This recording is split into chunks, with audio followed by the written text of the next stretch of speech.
Miq të Business Magazine, përshëndetje sërish. Jemi live këtu në pajnairin e energjisë, ndërtimit dhe ekonomisë së gjelbër në Pallatin e Kongreseve. Kam kënaqësinë që ta ndaj tryezën në këtë moment të ditës me zonjën Darian Suli, e cila është përgjegjëse e sektorit të informimit pranë DPPV-s. Mirë se erdhët zonja Suli. Kënaqësi që ju kemi. Si vjen institucioni i DPPI-s në këtë panair, me çfarë prezantoheni? Së pari njërë duhet të prezentojmë se cilët jemi. Jemi Drejtoria e Përgjithshme e Pronësisë Industriale, një institucion shumë i rëndësishëm në kuadrin ndërinstitucional të mbrojtjes objekteve të pronësisë industriale, që janë objektet krijimtarisë mendjes së njeriut, të inteligjencës njerëzore, dhe që është një nga shtyllat e pronësia industriale, është një nga shtyllat më të rëndësishme të pronësisë intelektuale, dhe që përbëhet nga patentat për shpikjet, nga markat tregtare, dizenjët industriale, treguesit gjeografik. Dhe duke qenë se ky është objekti i punës sonë, ishte shumë e rëndësishme që ne të ishim pjesë e këtij panairi, sepse misioni i Drejtorisë së Përgjithshme të Pronësisë Industriale është regjistrimi, administrimi i objekteve të pronësisë industriale dhe promovimi i tyre. Dhe në këtë misionin dhe në këtë panair ka qenë promovimi i regjistrimit të objekteve të pronësisë industriale, nga ku fillon mbrojtja e objekteve të pronësisë industriale. Sa të ndërgjegjshme janë bizneset shqiptare për të mbrojtur markën e tyre tregtare apo për të mbrojtur shpikjen e tyre? Flasim këtu, kemi në panair disa nga tre nga industritë kryesore të vendit që përbëjnë dhe një pjesë të rëndësishme dhe të GDP-s shqiptare. Sa të ndërgjegjshme janë dhe këto biznese që kanë një portofolio relativisht të madh kur flasim në para, në qarkullim? Kohët e fundit, 10 vitet e fundit të themi, megjithëse drejtoria jonë ekziston që prej vitit 1994, por hapa shumë të rëndësishëm në lidhje me promovimin dhe me ndërgjegjësimin, në lidhje me regjistrimin e objekteve të pronësisë industriale, janë bërë këto 10 vitet e fundit. Dhe të themi të drejtën, interes më të madh ka pasur për regjistrimin e markës tregtare, sesa për objektet e tjera të pronësisë industriale, siç janë patentimin e shpikjeve, regjistrimin e dizenjeve industriale, janë pra këto objekte janë regjistruar në numër më të vogël në krahasim me markat tregtare. Dhe pastaj një numër më të ulët kanë treguesit regjistrimi të treguesve gjeografik. Drejtoria, domethënë, të gjitha këto suksese, rritja e numrit të regjistrimeve ka ardhur si rezultat përveç se kërkon koha patjetër nevoja e tregut, por për shkak të punës së madhe ndërgjegjësuese, promovuese që ne kemi bërë.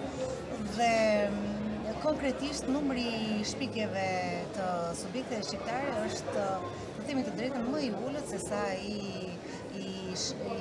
patentimeve që vinë nëpërmjet regjistrimeve ndërkombëtare nga vendet e tjera, të cilat kanë një industri më të zhvilluar se sa industria e jonë. Gjithsesi, mund të themi se është rritur të 10 vjetet e fundit numri patentimeve tek ne, në Republikën e Shqipërisë. Përse është ky ndek, mendoni ju? Sepse mungojnë shpikjet, janë ato në numër të paktë, apo mungon ndërgjegjësimi dhe vlerësimi i dur i kësaj situate, që ne kemi shpikjen dhe duhet që ta mbrojmë? Apo kalvari procesit, sepse duhet të theksojmë se edhe ndërmjet është një proces i cili zgjat në kohë, por ka dhe një farë kostoje. Patjetër që procesi ka kosto, por kostot nuk janë aq të papërballueshme dhe nuk mendoj se janë ato që influencojnë këtë proces. Mendoj se çështja e shpikjeve dhe regjistrimit e patentimit të tyre lidhet edhe me zhvillimin e industrisë.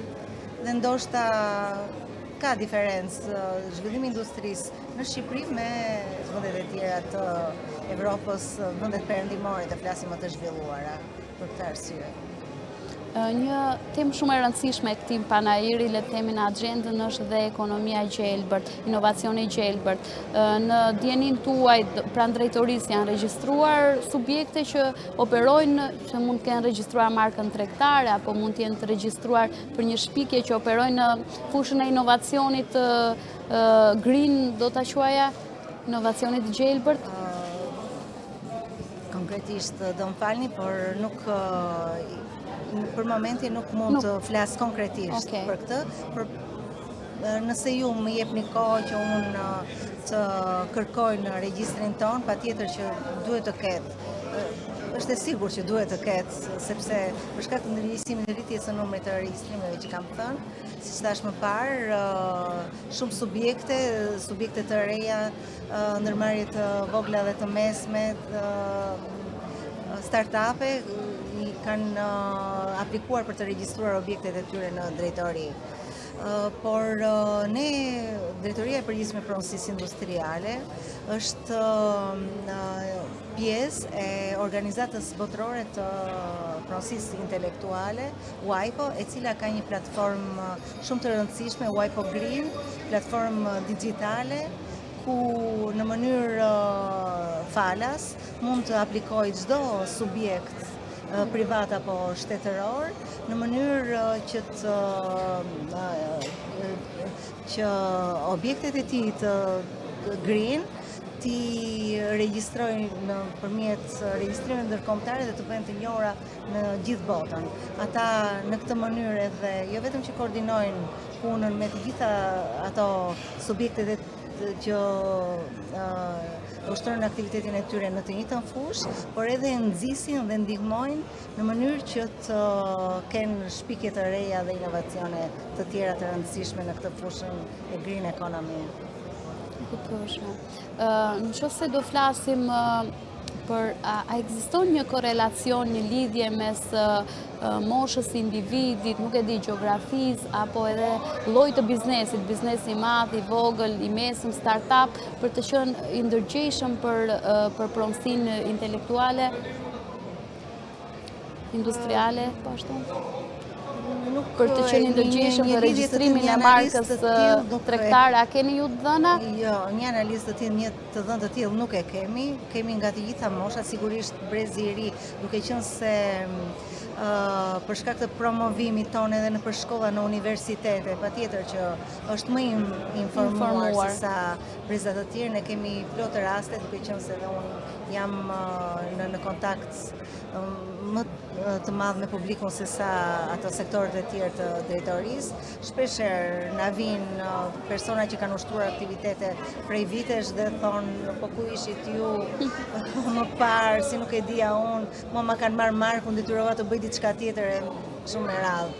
Dhe për këtë na vjen keq, por gjithsesi kam përshtypjen se është rritur shumë ndërgjegjësimi dhe njohja e drejtorisë si hapi i parë dhe krijimi i bazës, i premisës për ndërtimin e mbrojtjes së objektit të pronësisë industriale, sepse pa u mbrojtur, pa u regjistruar tek ne, nuk mund të ketë mbrojtje të pronësisë industriale, mbrojtje ligjore nga falsifikimet e kështu me radhë. Besoj që edhe mediat sociale, mediat digjitale, media e re ka bërë një punë në këtë gjë, duke përhapur pak më shpejt edhe ndoshta në mënyrë më virale, të përdor një fjalë të kohës dhe të teknologjisë së sotme, edhe këtë informacion edhe këtë lloj edukimi. Është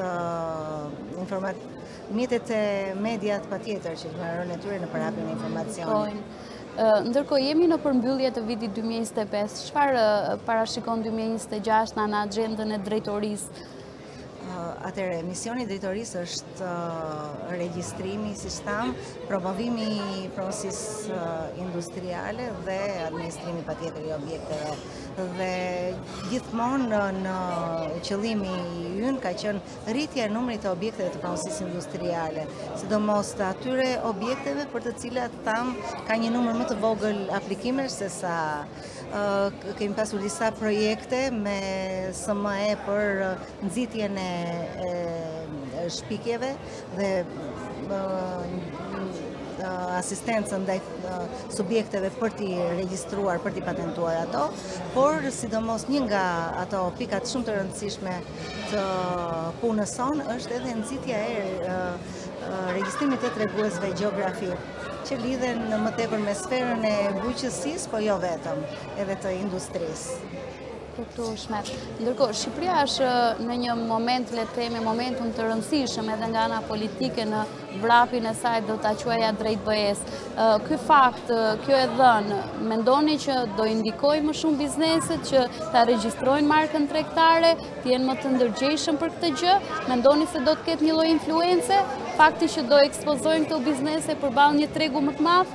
Sigurisht, do ketë konkurrueshmëria do jetë më e lartë patjetër dhe në shërbim të gjithë të kësaj nevoje të trendeve të reja, të nevojat të reja të zhvillimit të ekonomisë, drejtoria ka punuar fort edhe për përditësimin e kuadrit ligjor. Sapo ka dalë është miratuar dhe është në fuqi ligji i ri për markat tregtare dhe ligji i ri për patentat, dhe shumë shpejt ne do të kemi një ligj të ri për dizenjot industriale dhe për treguesit gjeografik. Dhe gjithë këto janë pikërisht në shërbim të forcimit të kuadrit ligjor të mbrojtjes së kujdo që ka një objekt të pronësisë industriale për të mbrojtur. Faleminderit zonja Sulli, ishte kënaqësi dhe ju urojmë shumë suksese dhe një vazhdimsi sa më të mbartë panairit, po edhe të vetë punës të drejtorisë. Miqtë e Business Magazine, do të shkëputemi për pak dhe rikthehemi pak më vonë me një tjetër intervistë, mos u shkëputni nga kanalet tona të rrjeteve sociale.